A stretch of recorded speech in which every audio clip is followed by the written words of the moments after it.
Hello and welcome to Talk Ag to Me, the podcast dedicated to improving ag literacy around the globe. Today I'm joined by my colorful co-host, Evan Garcia. Good morning. And we have a special guest today. With us we have the Mayor of Tulare, Mr. Carlton Jones. Good morning. How are you guys doing? Pretty good. How are you doing? Good.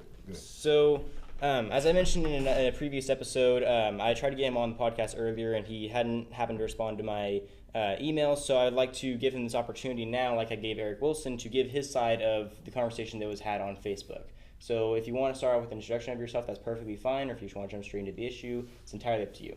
All right, so like you said, my name is Carlton Jones. I am the mayor of the city of Tulare, and he's asking the question would be, what was my side of the story to the conversation that we had on Facebook that was at some point shared to the My Job Depends on Ag site.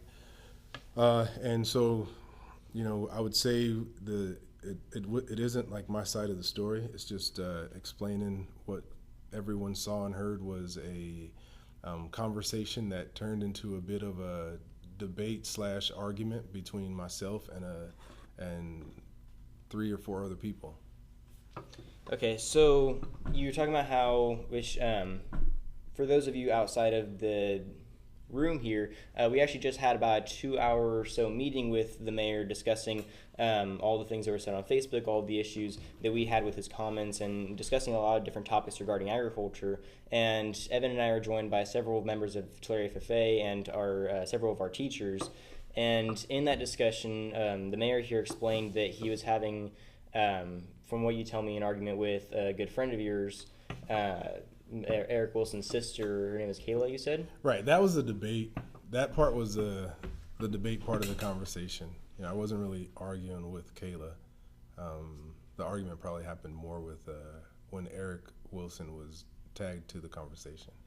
Right, so why don't you go ahead and start off by just explaining a little bit about what you and Kayla were talking about before Eric came in and how the whole situation changed. All right, so Kayla posted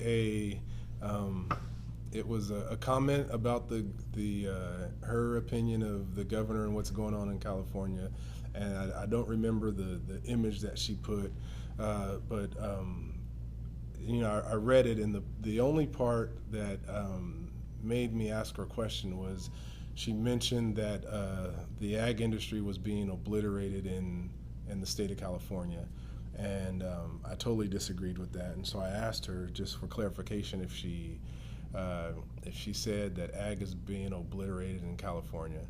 And that started the debate between me and Kayla, and she tagged her brother and a couple other farmers in the debate, and it turned into an argument pretty quick, with us taking shots back and forth at each other, but that was kind of used to kind of say that this is the way I feel about ag as an industry, which just wasn't true. Right, and so I think I can speak on behalf of a lot of the community members in Tulare, in that there was a lot of controversy over what was said both on your side and on Kayla and Eric's side, and kind of what went on in that whole conversation. And we're not really here to debate that right now, one, because Evan has to go, and two, just because I don't want this to be about Right. The issues that were talked about. I want clarification on the situation, and because we have a lot of listeners from Tulare, California, I want them to understand your perspective of it, because I feel it's fair that we get both perspectives and a clarification as to why this whole issue even happened in the first place. Right, and we talked about that in our meeting with the other students, that it was an argument and debate where things went back and forth, and if one thing that I can apologize is for not being a representative of my community and city in every forum that I'm in, but you can see that and I hope I explained it to your satisfaction, that this was the start of this argument was my defending our ag culture here in the state of California. And I know that the industry, like most industries in our state, has its challenges. They feel overregulated, and but that's every industry here.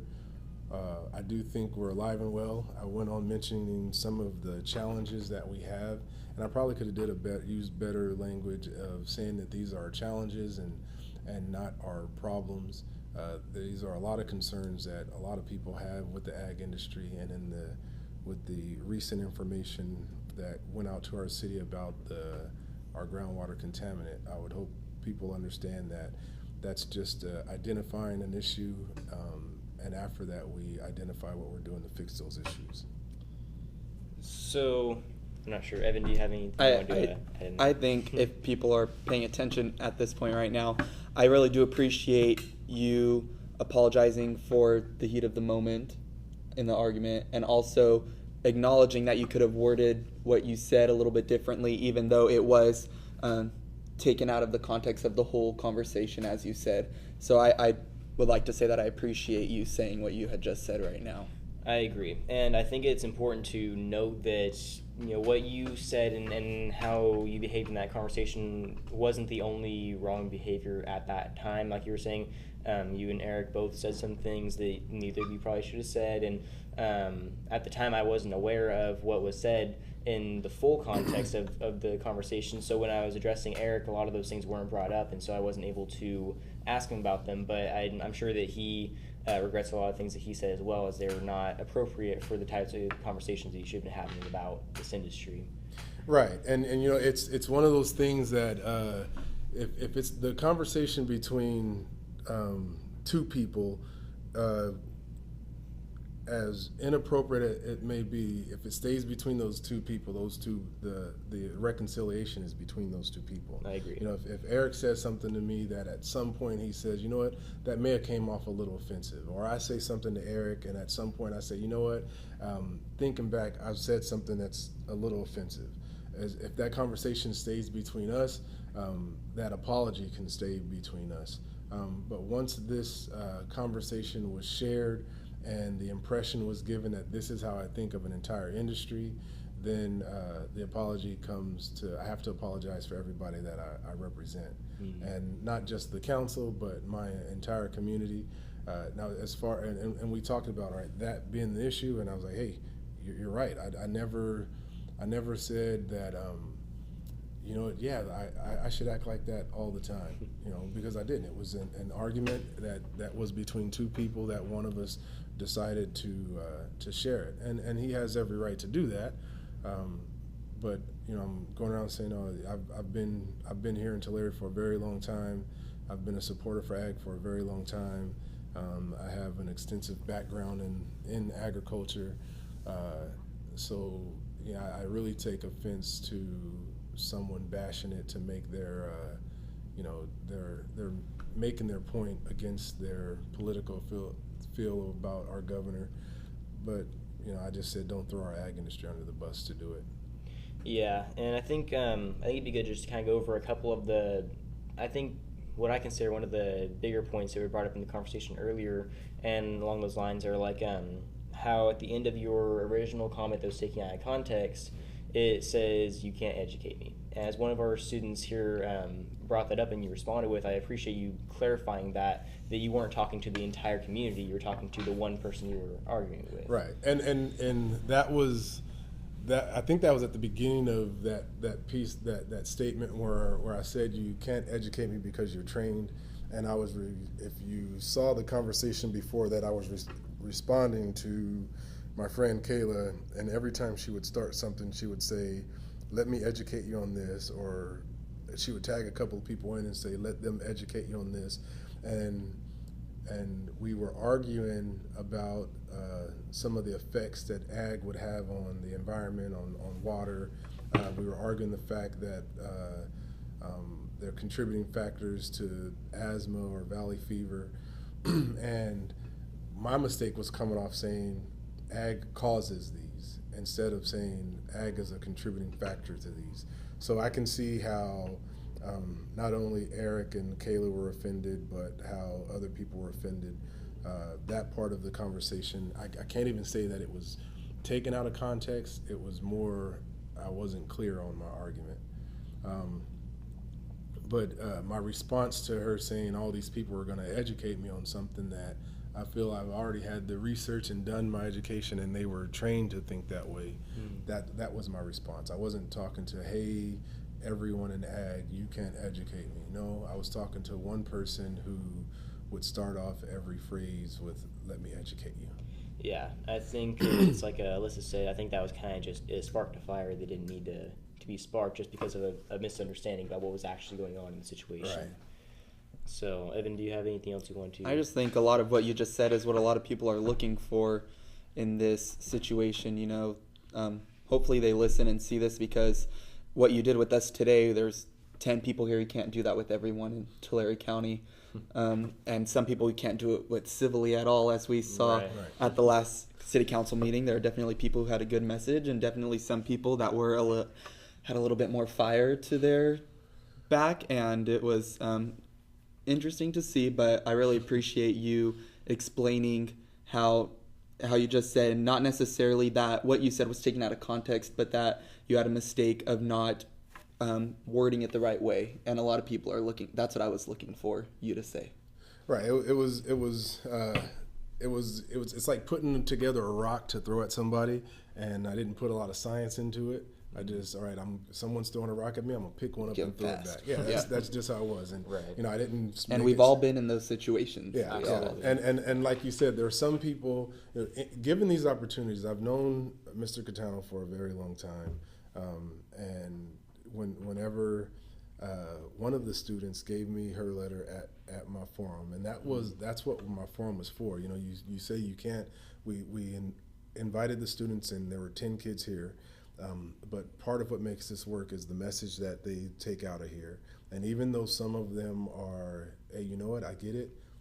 There were one that said, I really don't get it. Yeah. You know, and you got going into a meeting like that, you understand that not everybody's gonna get it. Right. Or some people walk in, like at our meeting, at the town hall meeting that I had, we started off and we had a full conversation.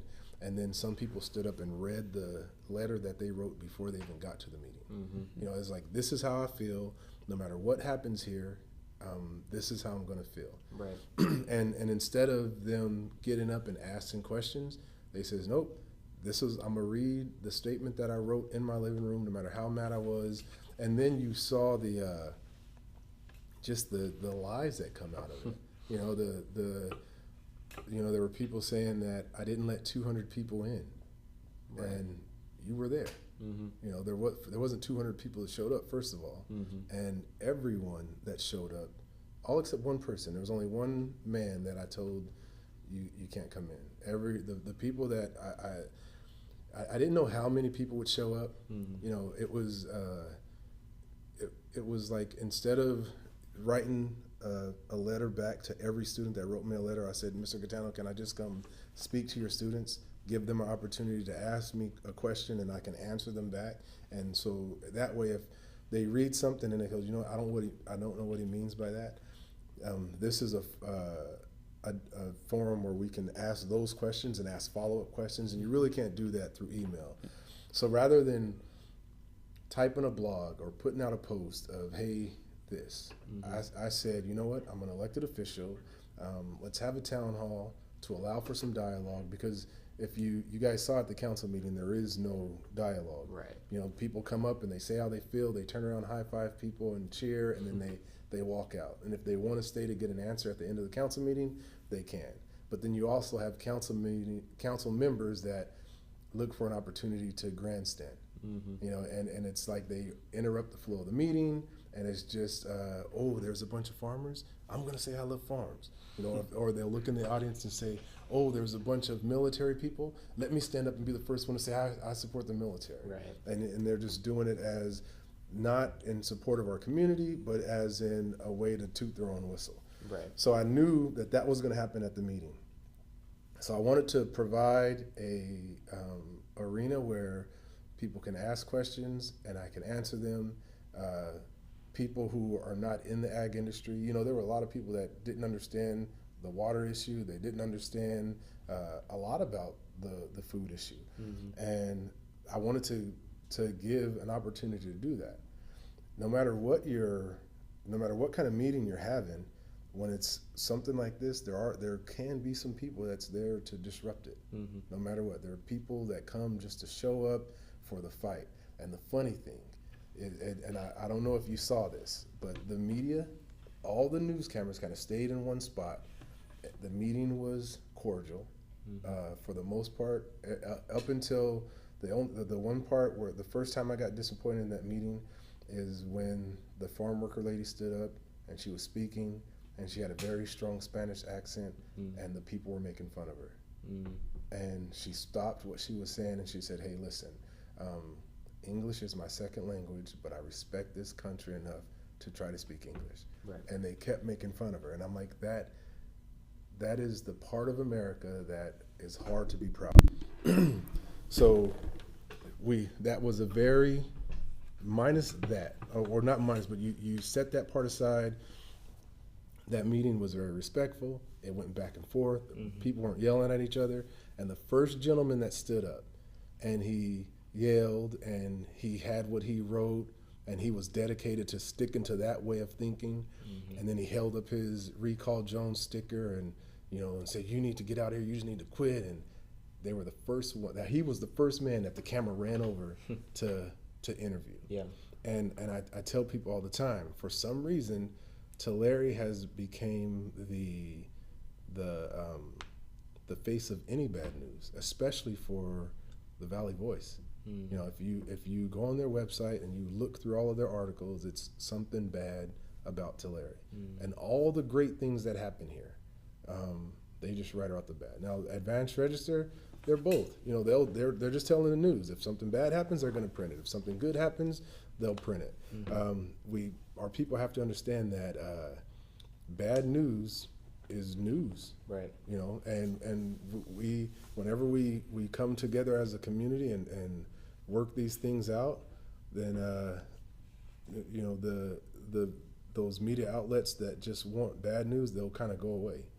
And over this past couple of years, with our hospital situation, with the situation with our police chief, we're giving we're tossing out a lot of rocks for people to pick up and throw back at us. Yeah, I agree. Well, I'm starting to run out of things to ask here. One thing I kind of wanted to address before we close the episode here is before we started our meeting today with the other 10 or other 8 FFM members we had here, we took you for a tour around the farm. We showed you the milk barn, we showed you the beef barn and the hog barn and the OH unit and all of the student projects. We explained to you how Tulare is one of the only 2 farms in the country that has a working dairy, and we explained all these things to you. Did you find that experience to be positive in the sense that you learned something, or that you saw it as a valuable opportunity, or that you enjoyed that experience? What was your reaction to that experience? So you guys are definitely a couple of generations after me. So anytime I get to come and see what the youth in our community is doing, I still feel like I'm between generations. Like, I'm not old yet, but I'm definitely not young. I've been a firefighter longer than you guys have been on the planet. But to come and see how excited our young kids are about their industry, and how passionate, and how much you're willing to defend it, and you didn't care how tight the shirt I wore or how big my arms are. You guys are all ready to, we love our industry, and we wanted to defend it. So in going through that with you, I was hoping that, all right, at some point when I get into the classroom and I start talking to these kids, I have to let them know that I'm on their side. I'm not against them. I support what they're doing. So much that I would encourage you to, not just, don't wait until situations like this happens. How many other council members have done that, have been through here? None that I know of. I think you shouldn't wait until a crisis happens. I would encourage you to invite all of them to see what you're doing. One of the things we talked about and I brought up is when I was a kid, and because of my background, I wanted to be an FFA, and that wasn't something you can get in back in my day. We kind of knew that, no, unless you're in the family, you're not part of that program. So I would encourage you guys to, if the goal is we want people to understand what we do, and we want people to understand where the food comes from, Diversify the people you're teaching. Mm. You know, make sure that there's people from different segments of your community. Look and make sure that they're in your ag programs, that they're part of your FFA programs. And we know it's not cheap. Work with your council. You know, we sponsor people through Leadership Tulare. I would love for our city to sponsor kids that typically couldn't afford to come through FFA and let them be a part of it. So at the end of the day, when kids who are in this program go back to a home where ag is just part of the everyday life, there's also kids that will go home where ag isn't a part of their everyday life. And they'll be able to understand what you're doing out here. So I love these opportunities. I wish that it's something that we could have did a long time ago. You know, I wish I could come to you and talk about here are our concerns in the city, and you're going to be we're putting our faith in you to address those concerns as you leave here and you go to college and you come back and work in the ag industry. Please help us with these issues. Well, Evan, do you have anything to say about that? I think it's really good opportunity. Yeah. We had lots of good conversation here during our meeting, so that was I think it was very clarifying. We learned a lot that we were confused about as far as the whole situation and what was said and what wasn't said and that kind of thing. So if you have any final comments you want to make before we wrap up the episode here? No, I just really appreciate you guys taking time on your day off. I know you guys are just finishing school. You got all kind of other stuff that you're working on. You know, just the timing of the way things happen. You know, it would have been crazy to come during like graduation week, but like right when you guys, I got the packet of letters. I put in a call to Mr. Catano and said, hey, set this up. Let's make this happen around your schedule.